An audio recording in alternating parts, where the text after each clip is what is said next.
ይሄንን እኔ ምለው አይደለም አይኤምኤፍ ምንድነው ያለው አሁን አንድ አመት ብር ፓምፕ ሲያረቅ ቆየና ሪፎርሙ እየተሳካ አይደለም በጦርነት ምክንያት በሃይ ታክስ ምክንያት በማህበረሰቡ ከመጎሳቆሉ የተነሳ እየተሳካ አይደለም ነው ያለው ያ ምን ማለት መሰለ ያለው የመንግስት አቋምና ተቋማዊ ብቃት ኢኮኖሚክ ሪከቨሪን ማምጣት አይችልም ኢኮኖሚው አሁን ባለው አገዛዝ ስር ተመልሶ ለማሰራራት እድል አይኖረው ሚራክል ካልተፈጠረ ምናልባት አንዳንዴ እንደምለው ሜቢ 20 ቢሊዮን ባንዴ ኢንጀክት የሚያደርግበትና ኢንጀክት ራሱ ቢያደርገው ቅድም ለዚህ ያለው ነገር አለ ከላይ አብይ ቁጭ ይበል እንጂ ፓርቲው ቁጥጥር የለውም ሬንት እንኳን ቱቦ የለም እስከታች እስከበለ የሚደርሰው ከላይ 1 ቢሊዮን ብትጨምርበት ክልል ሳይደርስ ነው ተሰርቆ የሚያልቀው ኢኮኖሚውን ሪቫይቭ ማድረግ የሚያስችል እድል የለም የዲፕሎማቲክ አይሶሌሽኑ አይ ቲንክ የምስራቁም የምዕራቡም ኃይል በኢትዮጵያ ላይ በአብይ አገዛዝ ላይ ተስፋ ቆርጧል በጦርነት ለመውጣት ከኢኮኖሚ ቀውሱ ለመውጣት አይችልም የሚለውን ደምድመውታል ስለዚህ ደግሞ ብዙ ማሳያዎችን ማስቀመጥ ይቻላል የኢኮኖሚ መውደቁ ጦርነቱ አለመቆሙ የዲፕሎማሲያዊ ቀውሱ አንድ ላይ ሲደመር 50% ያልኩ ከዛ የበለጠ ይዞት እየሄደ ነው ስርዓቱ ያ ብቻ ሳይሆን ይሄንን ችግር ተረድቶ ከዚህ ችግር ለመውጣት እነዚህን ችግሮች አምኖ ከነዚህ ችግሮች ለመውጣት የሚያስችል ስነ ልቦናና ቀልብ የለም አይታል የተለያዩ ማህበረሰቦችን ሰብስቦ በሚያደርገው ውይይት ላይ ውሃ እየዋጠው እያለ ባህር ውስጥ ገብቶ ውሃው እየዋጠው እያለ እየዋኘው ነው የሚል ሰው ነው ያለው ነው ለውጥ እየመጣ ነው በተለያየ በአራት ደረጃ ነው ለውጥ ሊመጣ ይችላል ይሄንን ሰው በደንብ መረዳት አለበት ምክንያቱም ፋክተርስ አር ስታክድ አፕ እየመጡ ነው ስርዓቱ የኢኮኖሚው እየተዳከመ ሲቪል ዋሩ እየተባባሰ ዲፕሎማቲክ አይሶሌሽኑ እየቀጠለ በሄደ ቁጥር በአራት መንገድ ለውጥ ሊመጣ ይችላል ባልጠበቅነው ሁኔታ ቶሎ ካለንበት አንደኛ ከፍተኛ የወታደራዊ መኮንኖቹ መፈንቅለ መንግስት ሊያደርጉ ይችላሉ ለምን ከላይ ያሉት ከፍተኛ መኮንኖች የኢኮኖሚ ተጫዋቾች ናቸው ዛሬ ምናልባትም ለመጀመሪያ ጊዜ በኢትዮጵያ ታሪክ የሚሊተሪ ኦፊሰሮች የኢኮኖሚ ተጫዋቾች ናቸው የኢኮኖሚ የካርቴሉ አካል ናቸው ስርዓቱ እየተዳከመ የአብይ ሰዓት እያለቀች እየባከነ ስትሄድ አብሮ ላለማውደቅና በእጃቸው የገባውን ፕሪቪሌጅ ለመከላከል እርምጃ የሚወስዱበት እድል አለ እየመጣ ነው አንድ ሁለተኛው ጁኒየር ሚሊተሪ ኦፊሰርስ ምንላቸው በኮሎኔል ምናልባት በብሪጌደር ጀነራል ያሉት የዘረፋው ተካፋይ ያልሆኑ የኦሊጋርኪው አካል ያልሆኑ የካርቴል አካል ያልሆኑ የበይ ተመልካች የሆኑት ነገር ግን የፖለቲካና የሴኩሪቲ ክራይሲሱ ገፈት ቀማሽ የሆኑ በየዱር ገደሉ ከአማጺ ጋር ሲዋቀሩ ከካድሬ ጋር ሲዋቀሩ የሚኖሩ ከታች ያለው ወታደር ብሶቱን የሚነግራቸውና ያን ብሶት ግን ሊፈቱለት የማይችሉ ፍረስትሬሽኑ በመሄድ ከፍተኛ መኮንኖቹንና ሰውየውንም የሚሸኙበት ሁለተኛው መንገድ ነው እየመጣ ያለው ሶስተኛው መንገድ አሁን ያለው ኢኮኖሚ ሁኔታ እየተባባሰ ህይወት አንቢረብል መኖር የሚያስቸግርበት ሁኔታ ውስጥ እየገባ ስለሆነ የህዝባዊ አመጽ ፈንድቶ ስርዓቱን ድምጥማጡን ሊያጠፋ ይችላል ይሄ ሶስተኛው ነው አራተኛው ስርዓቱ እየተዳከመ የፖለቲካ ኢኮኖሚ ዲፕሎማሲ ቀውሱ እየተባባሰ ሲሄድ ስርዓቱን በኃይል እየተዋጉ ያሉ ኃይሎች ሲሪያ ውስጥ እንደሆነው ተጠናክረው የመንግስት ተቋማት ኦቨርዌልም አድርገው ለውጥ የሚመጣበት እድል አለ የፖለቲካ ሊቃኑና የፖለቲካ ምሁራኑ ኃላፊነት እነዚህን አራት ለውጦች ሊመጡ እንደሚችሉ እነዚህ አራት ለውጦች ሲመጡ አንድ አሁን ያለውን ሀገራዊ ችግር ብጥብጥ የኢኮኖሚ ቀውስ የጸጥታ ቀውስ እንዳያባብሱ ዝግጅት ያስፈልጋል አንድ በማንኛውም ይምጣ ከላይ ያለው ይሁን በታኛው ወታደር በህዝብ ይሁን በአማጺ ሲመጣ ሀገር ብትንትሯ እንዳይወጣ አስቀድሞ የፖለቲካ ስምምነትና የፖለቲካ ስትራቴጂ ያስፈልጋል ሁለተኛ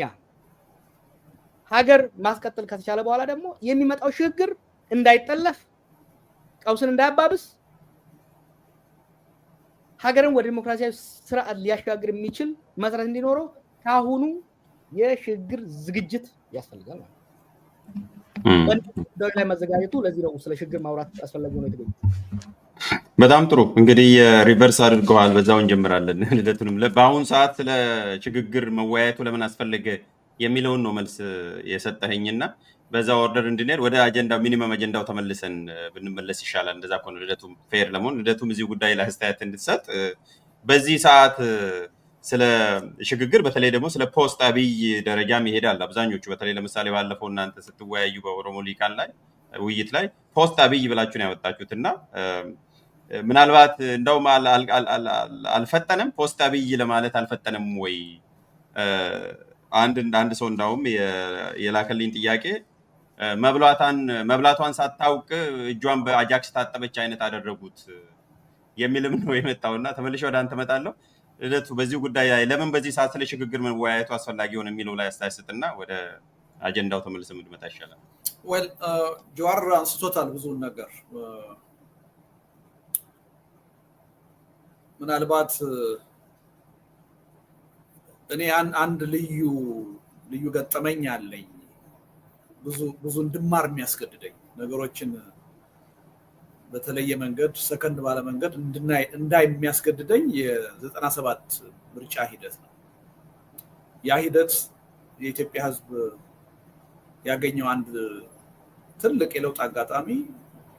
በፓርቲዎች ወይም ደግሞ በፓርቲ አመራሮች የተሳሳተ ያካሄድ ስህተት ችግር ውስጥ የገባበት ሂደት ነው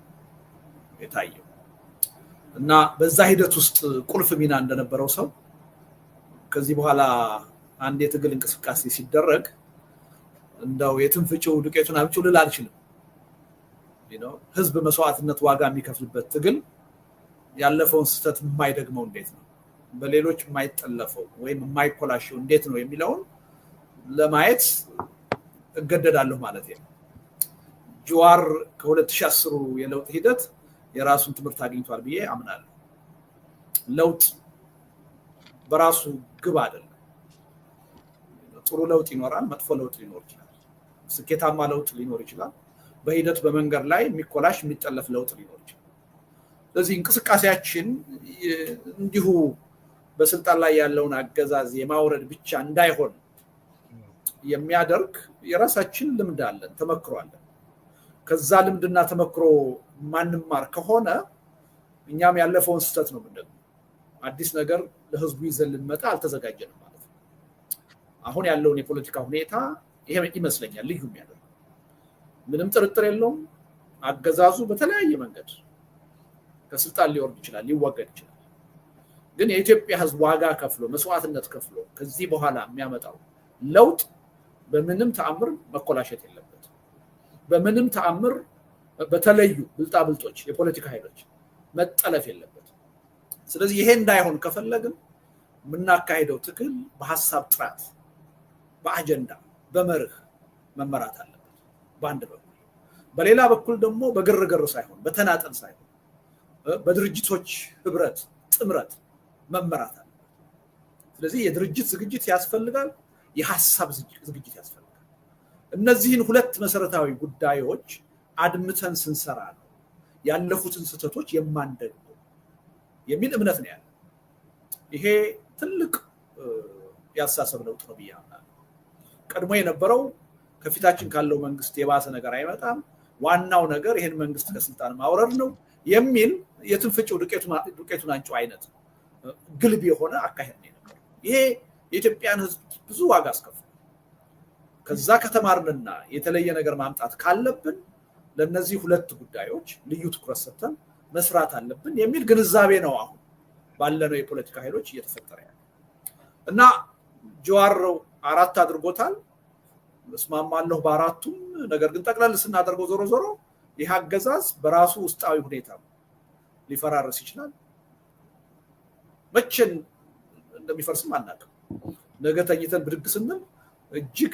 ያላሰብነው ያልገመትነው አደጋ አገዛዙ ውስጥ ሊፈነዳ ይችላል። ምክንያቱም ይሄ አገዛዝ ሪሊ አደጋን ለማስተናገድ ሰፊ እድል ይዞ የሚጓዝ አገዛዝ በአንድ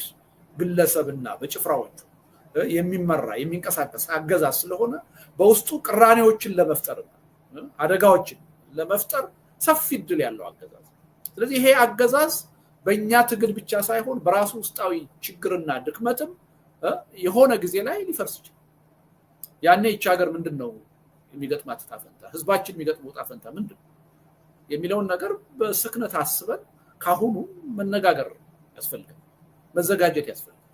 እጃችን አጣጥፈን እንቀመጣለን በተመሳሳይ ሁኔታ አገዛዙ በውስጥ ችግሩ ይወድቃልና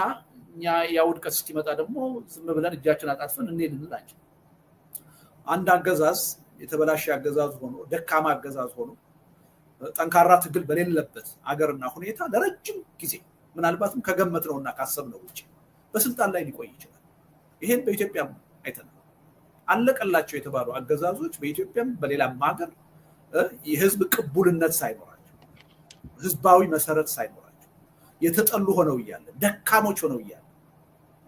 ለረጅም ጊዜ ከሚገመተው በላይ በስልጣን የሚቆዩበት እድል አለ ስለዚህ በውስጥ ችግሩ ይፈራርሳል ብለን ቁጭ ብለን ደግሞ ማየት አንችልም የራሳችንን በቂ ዝግጅት ቅድም ካልኩት አንፃር የሐሳብ ዝግጅት የመዋቅር የድርጅት ዝግጅት ማድረግ አለብን የሚል እምነት አለ ስለዚህ ለሁለቱም መዘጋጀት ያስፈልጋል እና ይሄን ዝግጅት ያደረግን ነው ለዚህ ዝግጅት ከበቂ በላይ የሆነ የጋራ አጀንዳ